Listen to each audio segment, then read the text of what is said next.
Hey there YouTube, happy Sunday. So I decided to make a little Sunday video. Was going to originally make a little bit of an update on the channel and talk about a couple of things related to collection, goals, and a little bit about related to comps, which I referenced on the live stream, most recent live stream here a day ago where I was chatting with Bobby, and then later on Name from Indigenous Rookie Cards basically came up and joined us. But I decided since we had, the content gods have smiled upon us once again and given us another opportunity to chat about something hobby related, that I would take this opportunity and chat about that. So just starting off here with the channel, I do have videos every week, including pickup videos if you're not familiar with the channel, as well as live streams every Friday. So we're going to be doing another live stream this upcoming Friday, where we may chat about some of this as well. It's going to be 9:30 p.m. Eastern Time, 6:30 p.m. Pacific. But with all that said, let's get that out of the way now, and let's talk about the subject at hand. Our good friends at SGC gave a little update on their website, and specifically they have readjusted the price. So originally this was going to be the thing that I was going to include as part of my video as a quick topic off the top, just talking about it for a couple of minutes, and I will still talk about it right now, but there's a little bit more to it. So first of all, those of you who may not remember or who may not be as familiar, SGC has been adjusting its prices quite a bit lately, depending on demand and what their situation has been. Most recently, not that long ago, they were at $25 a card, which had been a price increase where they had been adjusting it to try to meet with demand, and they found themselves in a situation where when PSA shut down a bunch of its different service levels, they found themselves immediately bombarded. Not surprising, because at $25 a card, it's still a pretty moderate, reasonable rate. But they found themselves getting really bombarded quickly with a lot of submissions. And this time around, as opposed to last year when they found themselves bombarded, they decided to act quickly and decisively. And they actually increased their base rate from $25 a card to $75 a card. I did a video on that on this channel, and if I can remember to do it all, I'll put a little thing in the eye related to that video not that long ago. But now, about a month later, give or take, they've gotten to the point where they managed their price adjustment worked. It allowed them to catch up and make sure they were back on a path to be able to meet their turnaround times without ending up with a big backlog. Obviously, they're making a lot of emphasis with that right here on the site. No backlog, no bloated turnarounds, no games. They're very much into this type of marketing, which I've talked about before, but I'm going to leave alone for now. But sometimes that works against you. But anyway, let's move on from that. So they increased the base rate from $25 to $75. It helped stem the tide. It prevented it from getting, pushed too far, and it allowed them to maintain the turnaround times, clear that backlog in a reasonable time, and now they claim that they're back and ready to go. Now, one thing to bear in mind is that the people that did bulk rate got a better rate, and I believe it was about $35 for a lot of the bulk submitters, which is obviously much better than $75, but obviously higher than $25. Now they've brought it back downward, and in a moment I'll get to referencing that, because the second part of this is also going to play into that. Now, they haven't brought it back all the way to $25, and they didn't bring it back lower. They decided to settle in at $30 a card as their new current standard. And where I'll get to that in a moment is that there is room to go back and readjust that price, which is not surprising. So quickly, I'll click on the update here from May the 9th. So like I said, it's happening today as we speak. So Peter Steinberg, the president of SGC, he basically gave the long story short. Very short compared to a lot of his updates, but it's really as simple as this. I mentioned in a previous statement the price increase is temporary. So with that being said, we have decreased our base rate from $75 a card to $30 a card, effective immediately. Our turnaround times are still unmatched, will not be compromised, blah, blah, blah, marketing copy. Our goal has been to maintain full transparency, and we'll talk about the transparency thing here in a second. And to keep your satisfaction at the forefront as we do, we've recently teamed up with Sports Card Investor to give you a behind-the-scenes look at what SGC is all about. And at the time this posting came out, this video will be on YouTube later today. It has come out, and I'm going to address it right now. So I wanted to start off with that. As soon as I saw that little clip about Sports Card Investor, I decided to hold off and be like, let's have our own opportunity. So here is the video in question. It's called SGC All Access Behind the Scenes and a Lower Price Announcement, which covers what we just talked about. I will leave a link to this in the description for you. So you can check it out for yourself. It's about a little over 20 minutes long. You can see 21 minutes. I think it's a worthwhile watch if you are curious a little bit behind the scenes of SGC. Now, there are, I'm not going to go too deep a dive into this. I may talk about it again a little bit more later. But for now, long story short, probably what you need to know is that it has good production values because the Sports Card Investor team, if nothing else, knows how to produce pretty good production values. One thing that I found that was very polarizing for folks in the comments specifically, and again, YouTube comments are a bit of a mixed bag. You're usually going to get folks that are really super positive, like, oh man, I love the transparency, thank you for bringing that, and also fanboying over Jeff and the channel. And some folks are like, oh man, I can't wait to send more stuff to SGC, blah, blah, blah. And then there's the really negative side of it, the opposite end of the spectrum that maybe goes a little too far, where it's like, oh my God, it looks like a startup. Now, here's the thing. I will say that this behind the scenes is a very interesting strategic choice. From a transparency standpoint, it's pretty good because it allows them to take you behind the curtain of a grading company that the other grading companies haven't taken advantage of or done, which may not be a bad idea for them. But on the other hand, given the expansion and the amount of hiring and all this that they've done, they also kind of expose back. They basically are showing you a renovation mid-flight. They're showing you a space that they're starting to occupy, a space that they're starting to furnish, a space that they're starting to grow into, and also demonstrating the amount of hiring they're doing. So physically in this video, you're able to see these bodies doing different things throughout the grading process, but everything feels very startup-ish. It feels like a company that's just establishing and getting its legs with a president who's kind of a young guy here. At the same time, if you look behind him, here's some of the folks that are doing some encapsulating. Well, take a look. They're all beside each other in these little desks, and it looks like it's haphazardly throwing some jerseys up on the wall just like randomly. It looks nice enough, but at the same time, it looks like a startup. And you got these young guys here in Florida that look like they're at an average age of like their late teens, early 20s, even the mid 20s. Even though quote unquote more experienced guys who are training them can't be more than maybe their early 30s. It's interesting given that this is a company that has more than a 20-year track record. Peter Steinberg himself has not been with the company since day one. He's still a fairly young guy. He's only been at the company a couple of years.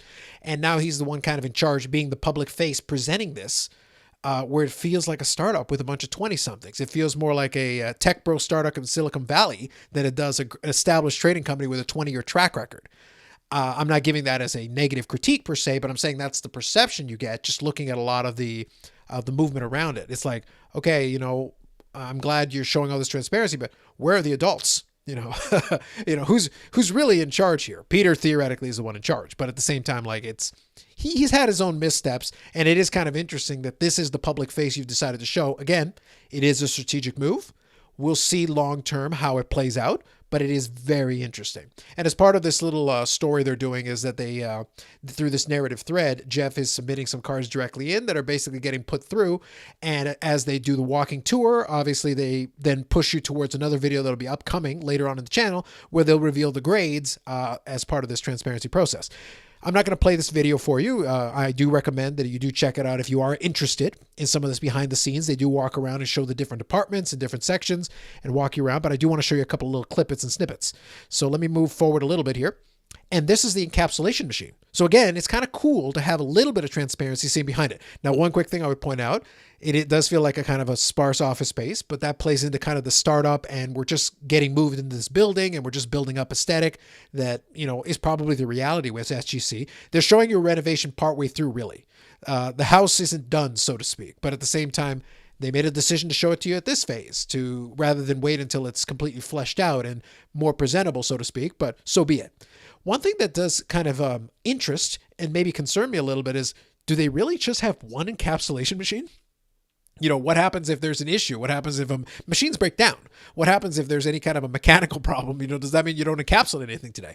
And one thing they emphasize with all the hiring is that they're up to 4,000, cards per day that they're able to handle in their current volume. But that means anything above and beyond that, they would immediately start getting into a backlog situation, and it could cause some potential problems. I am genuinely curious if this is actually their only encapsulation machine. I would be shocked if that's the case, but I'll take them at their word because this is what they decided to present as part of the tour. So I'll move on from that, but I'm just very curious. So you can see the guys looking at the machine there, and let me just skip ahead a little bit in this video. Like I said, I'll leave a link to this if you do want to watch the video's entirety. I did watch it. I found it very entertaining in its own way. So again, you can see in the background some of the guys here. This guy right here should be focusing on his work. He shouldn't be looking at what these guys are doing. What the heck? Come on, man. Focus. Anyway, so now this is Peter showing Jeff a little bit of the background where literally they moved into this building and they're starting to fill out some of the space, but obviously there's still a lot of boxes and things that kind of piled up in different areas where they're going to have to do some renovation, add some desks. And the point is that they're trying to get at here is that they are prepared to continue to expand. Even within the context of this tour, there is potentially more down the road as they expand and increase their capacity, which is probably what they should be doing. But again, they're showing you the unfurnished. So from a transparency standpoint, if you love your transparency, you are getting it. It is very clear this place is not fully fleshed out for prime time. It has not been staged for you. Or if it is being staged, this is a very awkward way to show it. But I think they're being very transparent, so I'll give them the credit. But at the same time, I point out, like, this can also be kind of used against you from it may instill confidence in some from a transparency perspective, and it may concern others. Be like, why am I sending it to these guys when they're not ready? Maybe I should wait until they're ready. Again, that'll really depend on your perception and what you're looking for in the grading company that you're sending into. So let's kind of skip ahead a little bit here. This is kind of their shipping department. Let me back up a little bit here. See if I can get it to the right spot. Yeah, so basically they're hanging out here in the shipping department. So these guys here are kind of shipping out packages and working on that, and that's part of the tour here demonstrating. And they do mention there's multiple assembly lines. Now here is another section here. And this one here is demonstrating a couple of folks doing some research and attributions. And this is one of the areas that they set up. And here, I'll show you if I can skip ahead a little bit. So this gentleman here is actually the one that they point out as being one of the ones that provides a lot of the kind of instruction, so to speak. And you can see here, even here, theoretically, he's the experienced hand in the room. And a couple of these guys here in the back are new hires who literally have been there for about a week. So they're doing their jobs there. And at the same time, this guy here is sort of in charge of this room, so to speak. Well, he doesn't look like he's maybe more than his early 30s. So if he's the experienced hand, who has that long-standing hobby experience? I'm not saying you have to have some, grizzled grade veteran, in their 60s there, but it just makes you wonder, given the amount of attribution and things with maybe vintage cards, especially like pre-war and tobacco, which was the bread and butter of SGC in the vintage realm, who is doing those attributions? Who's doing that type of research? Who is the experienced hand who has that understanding? I didn't really get a sense of that in this tour, but maybe there's another section they didn't show. But from what they showed, I see relatively young faces, which is okay. That's fine. But from an enthusiasm and an energy level, it's certainly there. But then it does beg the question, who is the one who possesses the hobby experience, who's bringing that to the table? It is kind of interesting. Like I said, not a criticism, more of a critique in terms of this is what you chose to show me, so I can only speak to what you're showing me. So that's just an important point I want to make. So it kind of continues forward. And then here's a section here where now here it looks like they've got another encapsulation machine, I guess. So maybe I'll update what I said earlier. So maybe they have different ones of these in different rooms. So this one is obviously a more occupied room. These guys are doing their thing here with the encapsulation. So maybe the machines are scattered throughout the building, which is fine. And these guys are there doing their thing, kind of encapsulating. Again, though, if you look, young guys everywhere, so a lot of new hiring with young guys, and it is nice to know they have the opportunity to do a lot of Jordan shoes. So if you enjoy your shoes, you can do some shoe watching and see if you see anything, if anybody's wearing any more limited editions or something. I can't speak to that too much, but it's just something that I thought funny. They're in Florida, by the way, so probably warmer weather, so the shorts probably makes a lot of sense in the shorts and t-shirts, given where they are. So anyway, it is kind of an interesting, show behind the scenes. It does feel a little awkward at times, just my opinion. But anyway, it does feel like it. And now this is kind of cool. This is where they show off a machine that allows you to see certain types of defects and things. But again, everything, like I said, it feels like they really are just moving in. So everything really does feel sparse. It's like these things are here, but it's like they're not exactly being attended. So the question is like, I guess maybe this is a time of the day where they're operating a little bit more slowly because it doesn't feel like anything's operating capacity. And also from an assembly line perspective, if the cards have to end up here at some point, or at least some of them do, how does the flow go? One thing that I would love to have seen is, okay, so you got the encapsulation area, you got the shipping area, you got probably a receiving area that I don't recall seeing in this video. How do the cards move from point A to point B to point C? Because right now it just feels like there are all these disjointed departments, and the cards have to get from point A to B to C to D somehow.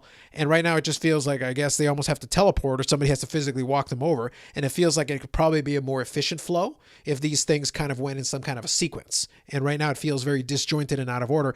Now, again, that is a decision in the way they decided to present this video. Because, like I said, the Sports Card Investor team are perfectly capable of presenting it and cutting it together in a very linear way that could show you that path, but it just felt like you went from these random positions in different orders. But again, a very cool machine where they are able to use a 53 tops mantle as an example to show some advanced imaging to be able to showcase some of the technology they have. So you can see here that it shows kind of a crease on the card that to the naked eye isn't necessarily visible, but with enhanced imaging, something, like I said, kind of a cool background thing to show you and give you a little bit of background on some of the things that you can do. So I'm guessing somebody here would be manning, and you can see another person here in the background doing some work, presumably. So you don't get a full sense of how these things fully connect to each other, but you do definitely see that they're definitely occupying parts of this building as they're getting through. And here we're introduced to this lady here, who is a part of, I guess, the management team that is helping to establish a lot of the groundwork. She does the non-card stuff, which is probably to say a lot of the business and HR and anything related to business operations, so to speak, is kind of the way that I would position it. Maybe they would call it something else, but it feels like she's clearly very involved in a lot of the other aspects of it, other than the specific card grading portion, but kind of the day-to-day business and operations, which is good. It's good to have an experienced person who has that kind of background to be able to help kind of keep the ship running properly, which is good. And it is good to get a little bit of a sense of some of that stuff.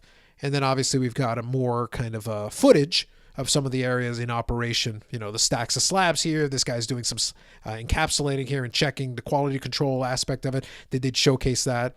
That's kind of cool. A Chesterfield ad here in the background and a Kobe and a bunch of stuff. I have no idea who that is on the horse, but interesting. And then it concludes kind of back in this little office here where they're hanging out chatting, which then sets the groundwork for when they're going to introduce the next video that's going to be coming up, I think in a day or two, where they reveal the results of Jeff's cards that he's submitting. So I just wanted to share that with you a little bit because those are some thoughts that I had from this video. Like I said, I'll leave a link to this in the description. This could be very polarizing. It could be very interesting from the perspective of a transparency standpoint. It is cool. It is another very interesting strategic decision by Peter, Peter over here, who always seems to be right on the cusp of either this is going to work out really, really well, or he's just set himself up for a new world of hurt as, people kind of see this. It's going to be interesting to see, does it instill more confidence in them or less confidence to kind of see how the sausage is made when you're looking and it's like, oh my God, it feels like it's a bunch of kids just trying to figure this out. But this company's been around for 20 years. So who's really in charge? Well, theoretically, this guy's in charge, but it does beg the question. Like, I'd be curious to see how those departments really do inner work. But like I said, it is the biggest view, the biggest window that we've gone into one of the top 3 graders, how they do their business. And I would love to, personally, to see how this compares to some of the other operators in the space and see how they do their thing. But it is very interesting that SGC decided to fire the first salvo into the transparency side of thing and showcase what they do in their side of the business. So anyway, that concludes kind of some thoughts that I had. Our good friends at SGC providing some fun content on a Sunday. Do you have any thoughts? What do you guys think about that? If you do get a chance to check out the video, I'd love to know if that instills more confidence in you. Does it make you more interested in submitting to SGC? Less interested? Does it kind of validate some of the thoughts you had previously, or does it kind of shock you to see how that operation kind of looks like from the inside? Again, with the understanding that it feels like they're just moving into that space. So maybe that's not the way they were set up before, but they're definitely trying to scale up as quickly as possible to try to make themselves a player. But at the same time, they've shown us kind of where they're at, where now it's like a building, and we're going to have to try to envision what it could look like with more hires and with more refined process, where right now it just feels like disjointed parts that are being thrown together into a new space. Anyway, so that's it for me. Hopefully your week has gone well. We'll definitely come back and chat a little bit more about this next week. Maybe talk a little bit about it on the Friday live stream. But between now and then, thanks very much for watching. Any comments or questions are welcome, and we'll catch you in the next one.